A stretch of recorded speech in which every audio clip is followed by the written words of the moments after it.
마은혁 헌법재판관 후보자를 임명하라는 취지의 헌법재판소 결정이 나온 지 오늘로 닷새째지만 최상목 대통령 권한대행의 침묵은 길어지고 있습니다.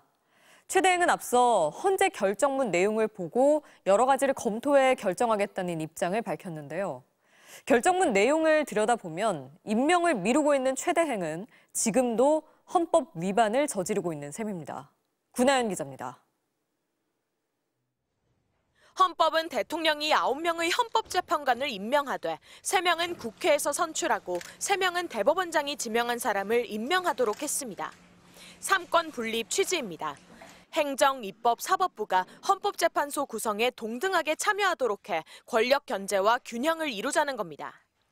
헌재는 특히 국민의 대표기관인 국회 몫은 민주적 정당성을 높이는 데 의의가 있다고 밝혔습니다. 이런 이유로 국회의 재판관 선출권은 독자적이고 실질적인 것이라고 했습니다. 대통령이 임의로 임명을 거부하거나 선별 임명해선 안 된다는 겁니다.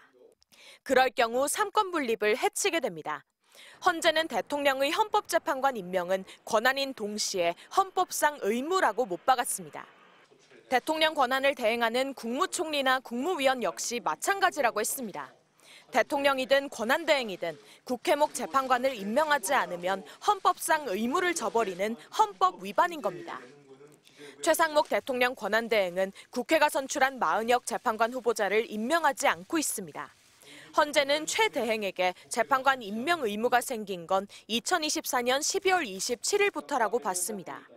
한덕수 국무총리가 탄핵 소추돼 최 대행이 대통령 권한을 대행하기 시작한 날입니다. 오늘로 67일째 헌법상 의무를 다하지 않고 있는 겁니다.